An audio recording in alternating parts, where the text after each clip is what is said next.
Welcome to Build Out with Jim Kunkel, your go-to broadcast for learning more about business in the real world. Your host, Jim Kunkel, who is an accomplished professional in business development, sales, and marketing, and is a technical content creator along with being a rising influencer on LinkedIn. On Build Out, you'll get the latest information and knowledge from subject matter experts from across the globe. Okay, let's get this Build Out broadcast started. And here's your host, Jim Kunkel. I'm Jim Kunkel, and welcome to Build Out. My special guest today is Karl Davenport from Project Management Innovations. Karl, welcome. Hey, Jim. It's great to be with you. Hey, I'm glad to have you on this broadcast, and we're going to be talking about a really important topic for those that are watching that manage projects who look to unveil or roll out projects. You want to make sure you pay great attention to Karl and my discussion this afternoon. Karl, before we would start our conversation about this topic, could you provide for the viewers your professional background and talk about what you do with Project Management Innovations? Project Management Innovations was founded 2 years ago. I spent 35 years in the chemical and coatings business. I've done projects all over the world, 19 projects that would have been greater than $1 million. And now I specialize in helping clients with project validation, whether they're going to go ahead with the project due diligence. I can help them with the planning stage and then the execution if needed. Very good, very good. And at the end of the broadcast, I'll have you provide how people can get in contact with you, follow you, Right. social media, and all that kind of good stuff like that. So everybody just hold on to the end, and you can find out how you can communicate and work with Karl on things related to projects and project management. You know, Karl, before we go into the really depth and detail about financing related to major projects, these large capital type of projects, let's talk about the responsibility of a project sponsor. Now, I'm going to read this because this comes from Project Management Institute's guide and their body of knowledge book on project management. And it talks about a sponsor as a person or a group that provides financial resources in cash or in kind for a project. When it comes to project sponsors, how critical are they to the launch, let's say the creation, and then obviously the launch and success of a project? Well, the project sponsor is absolutely crucial. So I would consider them one of your highest ranking stakeholders for the project. The sponsor could be a third party, could be an investor, could be private equity. It could be coming from your own company, or it could be coming from another division or a parent of your company.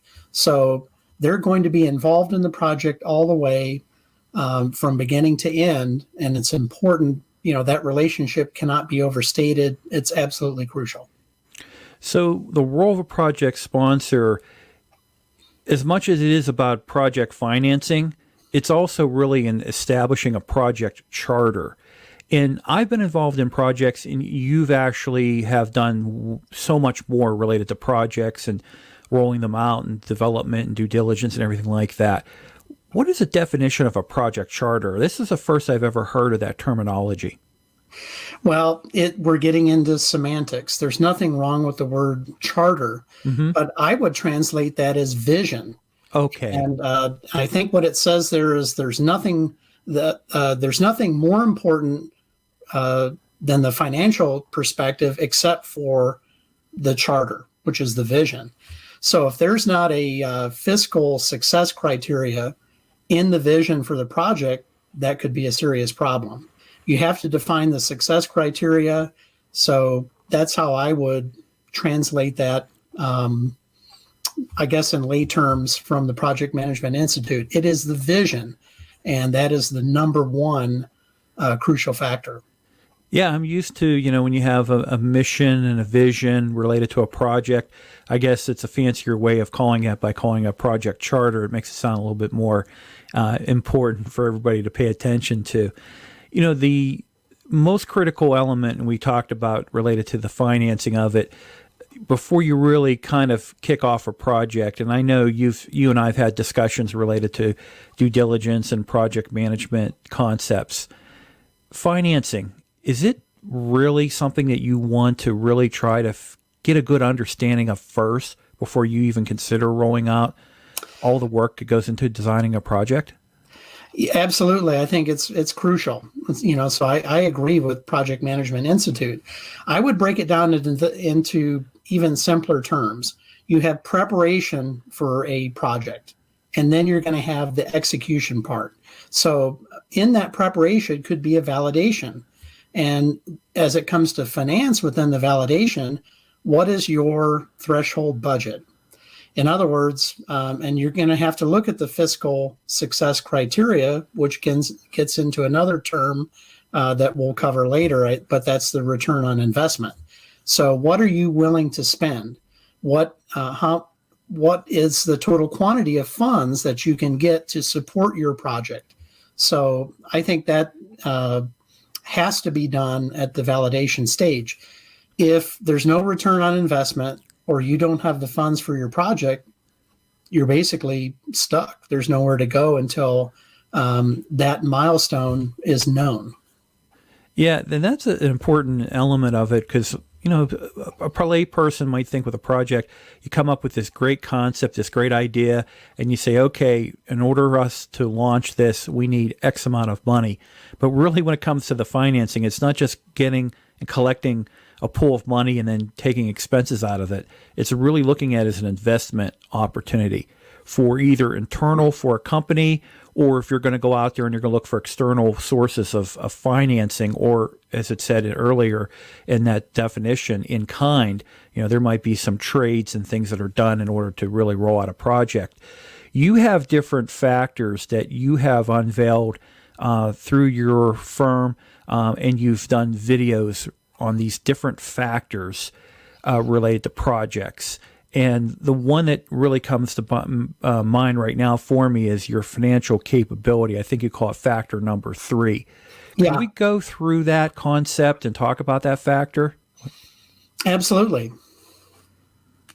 The key thing that you're in financial capability, and this is the preparation stage, you're looking at validation.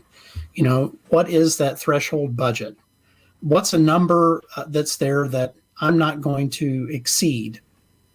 And if you can structure your project to be below that number, then that you're ready to go ahead.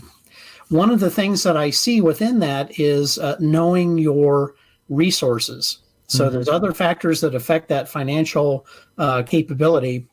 Do you have the internal resources to conduct your project? And if you don't, where are you going to find the external resources? Many times I see the trap where companies, or in that project stage, you don't account for the costs associated with the external resources. You might need an engineering firm to help you prepare the planning, to do the conceptual design, to do the initial Gantt chart. They may work with your sponsor, with your other stakeholders in developing that budget, but there's going to be a cost for them. And then there's going to be other costs that fall into financial capability, seeking permits. You might have to have another consultant to get the approval process. To put it really plain, you may have no idea what your project is going to cost. So you're going to have to find out. One of the things that you can do in financial capability is look at other projects that have been done in the jurisdiction, meaning the city, the county, or even the country that are there. And most of the time it's freedom, or you can use the Freedom of Information Act, or you can go to the jurisdiction, to the city, and find out the total cost of those projects. So other projects that might be similar to yours, whatever it is, a business expansion, a greenfield site, things of that nature, you should be able to find out what those costs are. An engineering firm might be a great resource to do that. The other thing with financial capability and looking at that threshold budget, and it goes back to your vision or whatever your charter is, why are you doing this project? Is it related to growth with a customer? Maybe even the customer has asked you to expand, and to grow with them, you need to conduct this project or conduct, let's say, an expansion. Or is it for new business? So that has to be clear within the financial capability, and understanding once the project is completed, it's online, what's going to be the financial benefit? So again, that's the success criteria. Yeah, it's so critical to have. You probably won't be able to cover everything, but you really want to try to cover everything and be prepared for the unexpected. Talking about some of the projects that might go where you might have to wait for soil tests to come back, or some type of, if you're dealing in another country, you might have certain clearances that are done, or tax, what do you want to call it? The definitions related to tax agreements and things like that, local agreements. One of the things that comes out of a validation on the finance, or even in the due diligence, let's say you've done your validation and it looks like the project is a go. So then you're going to dig a little bit deeper into that due diligence. So you're going to construct what's called a Gantt chart, which is the beginning to end of the entire project. And it might have different phases, different stages, depending on how complex your project is going to be. Well, along with that, you need to have a financial Gantt chart. So you can predict the cash flow, the money that you're going to need at certain parts of the project. Now, that may not follow exactly. For instance, if you have to buy a major piece of equipment, the outlay in cash for that piece of equipment may have to happen towards the beginning of the project. And, nowadays with the issues with supply chain and lead times, and you want to secure that piece of equipment before the costs go up, you have to build that into your project. But anyway, that cash flow needs to be compared with your Gantt chart for the project so that you can predict the cash flow to avoid any disruptions to your project. So there's a structure and a planning that goes along, where the finance and the project are intimately connected throughout the project. But it starts at validation, and then due diligence, and then it flows into the execution of the project. Yeah, and this all flows into fiscal capability. The capability related to financing is also going to be very critical and important. How does, and I think you also cover this, if I remember correctly, in your series, when it comes to fiscal capability, what are some of the things that need to be considered? Well, again, fiscal capability, now you're in the due diligence stage. Mm-hmm. You're preparing for your project. So you need to review the reality of that budget, again, back to your threshold. There's some things that can affect your capability. I've seen this happen many times, and it can be positive or negative. You're going to be asked to expedite the project. So in that capability stage, okay, if I'm under that threshold and I'm asked, I need to accelerate the project, am I capable of doing that from a fiscal perspective? And many times it's time to market. I want to expedite certain parts of the project. If I don't have a permit issue or any other intangible issue, then I'm ready to go ahead. So you need to have a contingency plan for that expedite. The other thing that I've seen happen is there's an edict, maybe it comes from the sponsor or from the stakeholder. Let's say, okay, your project you've got $6.5 million. And based on the conceptual design, the work that's been done with your engineering firm, it's going to be 7.2 million. And you go back to your sponsor, your stakeholder, and say, it's going to be 7.2. And the response is, you've got 6.5. Okay. So then you start trying to cut stuff out of the project. And there are ways to do that. But most of the time, what I've seen happen is you end up having to spend 7.2 million, and then you have to redo that. Now, if the 7.2 was under the original threshold, then you've done your job properly. If the 7.2 is in excess of what you said your threshold budget was, then that's an issue. So you need to be very careful. And as you manage the project within the capability, when I said, hey, there's a Gantt chart, and then there's also a financial Gantt chart.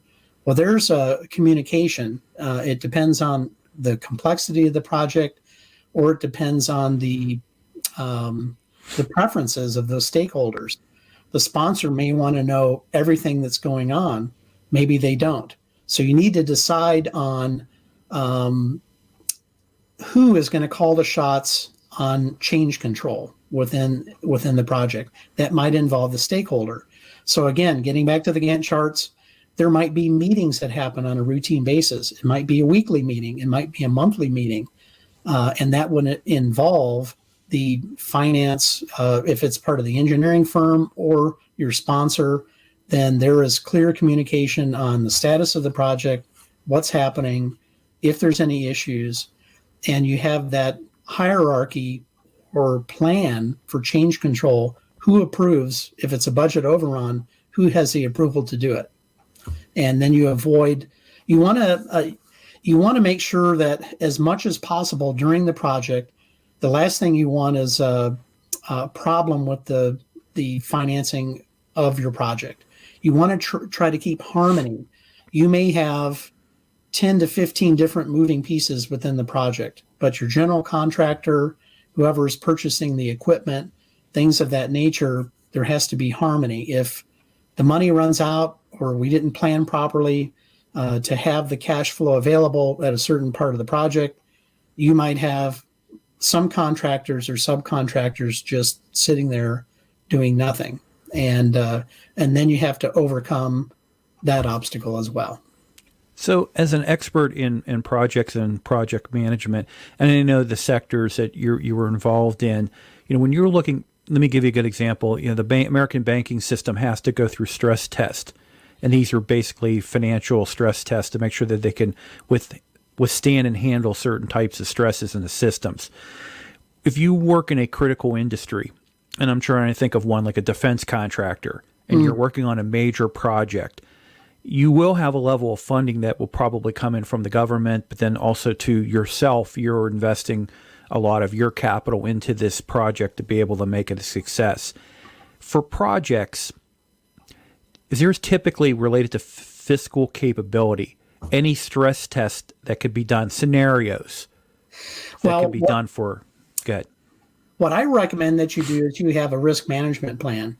Like I said before, you have a contingency plan for an expedite of the project, but you should also have a contingency. Most of the time it's called a risk management plan. I don't get the piece of equipment. Well, what does that mean? Well, if you're a contractor, you have commitments to a customer, you may have to find a third party. You may have to subcontract, or you may have to toll manufacture that product for a certain amount of time. That's something as a risk contingency that should be built into your plan. So let's say the plant needs to be, or the modification needs to be done by the middle of June. Well, what happens if that's delayed 3 months? And that could be because of funding from a third-party sponsor, but whatever it is, what are you going to do? How are you going to respond to your customer? And if you don't have a way or a means to do that, it's on you to communicate that to your end user and customer and communicate that risk up front and let them know that, if maybe there's a force majeure, or you're like today, you're looking for a piece of equipment from Russia, it's not going to happen. So you'd want to avoid, of course, force majeure. And if hopefully you've captured that, the probability is that you've captured it in the project validation, project due diligence, but you should still have a risk management plan to have a contingency for any of those scenarios. And when you talk about a risk management plan, you really want that as a forethought. You want that at the beginning. You really don't want to wait until things are already moving along and then all of a sudden now you're going to develop a risk management plan. Is that correct? Absolutely. Risk management plan is a requirement under due diligence. Okay, so project validation, you've looked at where you think your obstacles are and you have a plan to overcome, you're good to go. And then in due diligence, when you're conceptual design, you're doing your planning and your preparations, you develop that risk management plan, because now you understand even at a deeper level. And you may even have to use some hypothetical scenarios, especially how unpredictable things are. And again, I'll mention that, a critical equipment.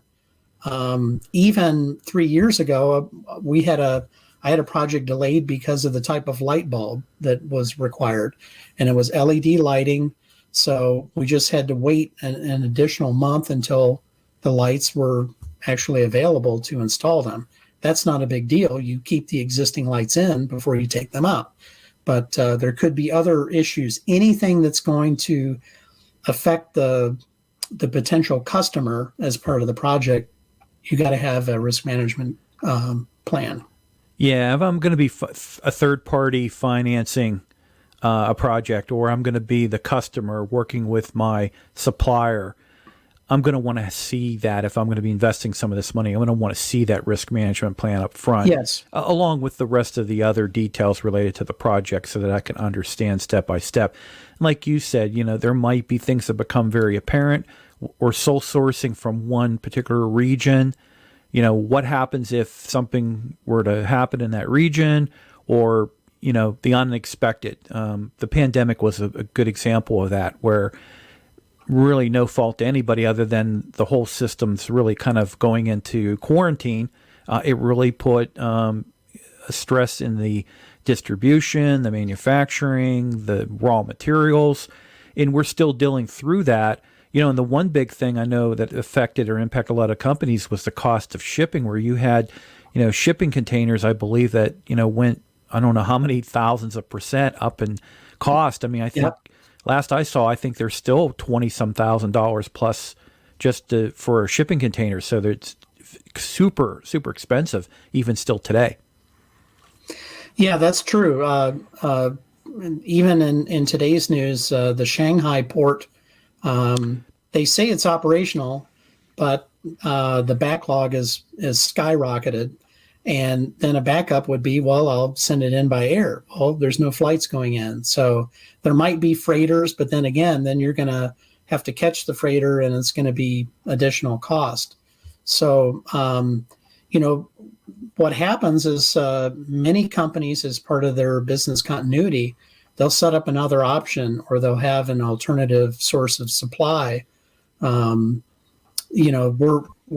off the topic of the project, but yeah, definitely something that should be kept in mind. The sponsor or whoever's conducting the project, that business, do they have a business continuity plan? And that would have input into that risk management plan. If there's a disruption that's outside of everyone's control, it's a force majeure. The last thing you want is a customer that would be shut down. And I think if you offer alternatives that can keep the customer going, then that's, I think in the long run, will be even better for you.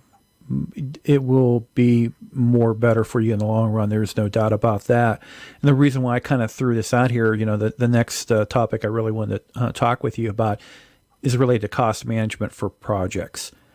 We're in a current situation where probably if you planned out this project 4 years ago, you probably never anticipated rapid inflation, material costs, shipping cost, world global disruptions because of sanctions and all kind of things like that. So to say everything that's going on right now is kind of a perfect storm, I would probably say, yeah, I don't think most companies really planned for this. And, we're really seeing it if you're manufacturing a product or you're, part of a chain of companies that are assembling or creating products and things like that. Now, according to Project Management Institute, cost is fundamental to determining the budget, the cost baseline, and the earned value management, since it compares the planned value of the budget with the real cost of accountancy. A lot of technical verbiology in there. Karl, please help me. What did I just say? Well, what you said, and I did read that, and it's all valid. Yeah. There's at the project validation stage, we set a threshold not to exceed budget. So now you've done your conceptual design. I'm going to take all these inputs in and put them into the equation. Inflation, lack of supply, or skyrocketing cost of raw materials or equipment that I need. The cost of of finding an engineering firm. They might be strapped for employees. They're spread thin. And, everyone has those kind of labor challenges. General contractors, I've heard stuff. I put new blinds into my dwelling and I had to wait 3 months because they came in on time, but the guy didn't have anyone to install them. So you need to have, at that stage, then what does the reality look like? You're going to have some kind of factor for how much do you anticipate inflation to be? What kind of numbers can you have? If your equipment is stainless steel, you may need to buy the equipment right now if you're going to go ahead with the project, whereas you might have anticipated buying the equipment 4 months in just to secure that cost because you know what the cost is going to be. It's most likely going to go up. It's not going to go down. The EVM is return on investment. So if your project doesn't have any basis for the improvement of your business long term, in other words, revenue, you might be able to afford, let's say, a 20%, 30% increase in the project, but you know that having or conducting the project once it's done, you're still going to generate the additional revenue. Or maybe it's a new product and your customer has to have it. So the impact of losing that customer is more dramatic than the cost of the project. So at that due diligence stage, it's not too late to pull the plug if it's too much, but there has to be a reality check on that budget. So I would say it's more important than ever to do a project validation. If you look at your project and say, well, it's by the time I started, it's going to be 30% more. If that exceeds your threshold, then you're going to have to look at other alternatives. But and again, that proviso for expediting, if you're securing materials and equipment, or you have found the right engineering firm, the external resources, then you might want to push ahead. It might cost you on the books and in reality 20% more, but maybe you saved because things are not 20% more expensive 6 months. So it's all the probability of success. There's no perfect answer, but that's, I think, what they're looking at. You need to do a reality check, and it's absolutely crucial that your project has a return on investment. And the other thing, you're going to lean and throughout the project planning and validation and everything, you're going to kind of lean a little bit to try to figure out estimated costs. So you're going to be looking to your purchasing department or commodity buyers to try to get a good understanding of exactly what costs are and what the potential supply issues might be. The other thing too, what I find interesting related to, kind of trying to figure out estimated cost, and maybe you could explain this to me or maybe correct me if I'm incorrect in this thought process, is that if you're putting the project together, let's say you're building a widget and your commodity buyers are saying, hey, you're looking to buy a very exotic material that is sole sourced, or let's say, for example, it might be coming out of, Russia, for example. Maybe it's something, with fertilizers, potash and things like that. It's coming out of a particular area that, we could have some issues with. Does that give engineering an opportunity maybe to go back and look and see, is there an alternative material that could produce that widget? Well, or just keep it as an alternative just in case, I think you have to do that, and it would also be part of your contingency planning and risk management plan. So you have your supply chain team, and maybe they need to be paired up with the engineering. So you have procurement, supply. If let's say your new production line is going to come online in 6 months, then there should already be planning that's being done by your purchasing procurement department. Mm-hmm. How many raw materials am I going to have to buy? And it goes back into other things that would be in business continuity. Some businesses are better than others on this, but if you've gone through a stage gate validation for your new product, so then do you have, as part of business continuity, alternative sources of supply for the raw materials? And even if you were buying a widget, where am I going to get the steel? How are the alternatives? It's very difficult and complicated today, but the more answers that you have, or the better you can dig as far as that arm of the project. So supply chain, it gets into in the planning stage, it should be covered as far as due diligence, but your supply chain, procurement, and the cooperation with the project manager, the engineering firm, maybe even the sponsor, maybe even the finance. Maybe you can get the raw material, but it's going to cost 50% more for X amount of time. What does that do to the project? Does it kill it, or are we moving ahead? Very good. In a perfect world, you want to be able to really have a determined budget, which creates, kind of that baseline for, the authority of rolling and moving forward. And I think, like you mentioned earlier, if you start to find that you're exceeding or potentially going to exceed budget, that's when someone needs to step in who's going to be more of a fiscal champion to be able to determine, is this makes sense to go ahead and absorb these additional expenses, or could we pass them through price increases? We're seeing inflation happening. I don't know. I think we might be at 9% or something like that right now. At least that.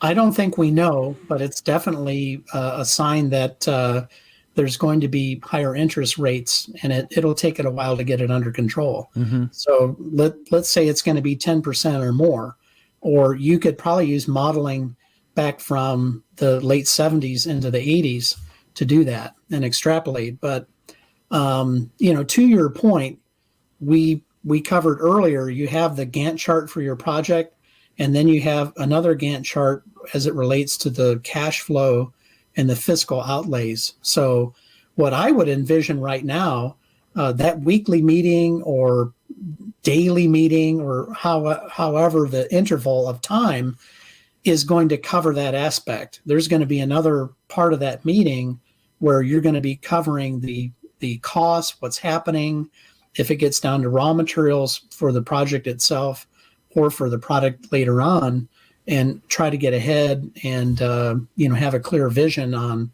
what you're facing. So I think that would be another dynamic to add to that normal meeting.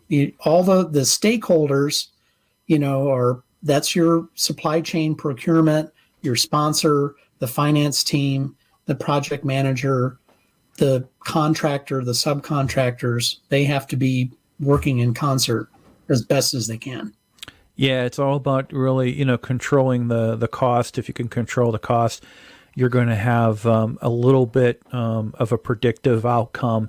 The unpredicted is something that can be sometimes very difficult to plan for, but you do your best that you can. And I think the last number of years is a really great learning opportunity for companies who are, developing projects in the future moving forward.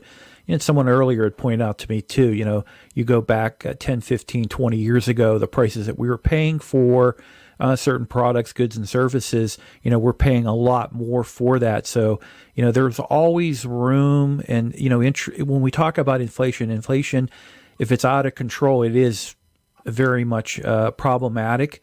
We can look at, the Weimar Republic back in Germany I believe in the 20s after World War I, where, people were buying goods and services with wheelbarrows of Deutschmarks that were basically worthless. We see a lot of examples of that happen in the global economy over history. But the thing with it is we have to be able to deal with this inflationary aspects and look at alternatives. Currently in the coatings industry, one thing that a lot of the owners that are looking at maintaining their assets with protective coatings and other type of solutions, value engineering is real big right now, where, maybe they haven't looked at their specifications in, 10, 15, maybe even 20 years or longer. Now, all of a sudden they're looking at saying, what can I do with the current technology out there to kind of cover what I need to do, but save money in the process. And so as technologies and solutions improve, that also sometimes can offer a little bit of relief when it comes to expense and costs and things like that. Carl, we talk so much about projects related to the financing. Is there anything that we didn't talk about that you'd want to leave with the viewers? Well, I think that you need to consider all the factors within a project. There's no question that financing, if it's not at the top, it's right below it. And your vision has to have success criteria that can be defined in financial terms. There's no question of that. But you need to look at the other aspects that we touched on. Who are your other stakeholders? Your jurisdiction, where's the project going to happen? Your internal resources, how does that stack up? You don't want to overwhelm them. We talked a little bit about return on investment, but that's specific to the project. What does it mean for your company? And also the intangibles. Now, intangibles, now we could throw in, inflation and supply chain, but you're permitting. It may take longer to obtain permits because even government bureaus are overwhelmed or they're short-staffed or whatever it might be. So you need to take a holistic approach at the project, try to validate it, know if your probability is good, go into the due diligence, and then you'll be addressing all of these factors head on. Very good. And for everyone watching, if you follow Karl on LinkedIn, he does some amazing posts regarding a lot of the different factors that we're covering and a lot of different focus areas as well related to project and project management, Karl, how can people you have a website, or how can people follow you on social media or website? I'm on Instagram under my name. Most of my time is spent on LinkedIn, where you can find me under Karl Davenport, Project Management Innovations, LLC. You can go to my website, which is projectmanagementinnovations.com. You can contact me there, info@projectmanagements.com. An email will come to me, or reach out on LinkedIn is probably the easiest way, because I am on LinkedIn quite a bit and enjoy sharing information that I've learned. Well, Karl, I can say that the number of years that I've known you, I've learned so much when it comes to projects and project management. So I greatly appreciate the opportunity to have this conversation with you. It's great to be with you. Thank you so much. All right, Karl. Hey, have a great day. You too. Take care. I hope you found value with today's Build Out broadcast. Make sure you connect with Jim on LinkedIn and subscribe to his YouTube channel. This way you'll be notified on new live streams and when new content is released. Please give today's broadcast a like and share with your connections and colleagues. Thanks for watching, and please visit buildoutproductions.com for additional content and to join the mailing list so you can keep updated on other streams and quality content from the creators on the Build Out Productions team.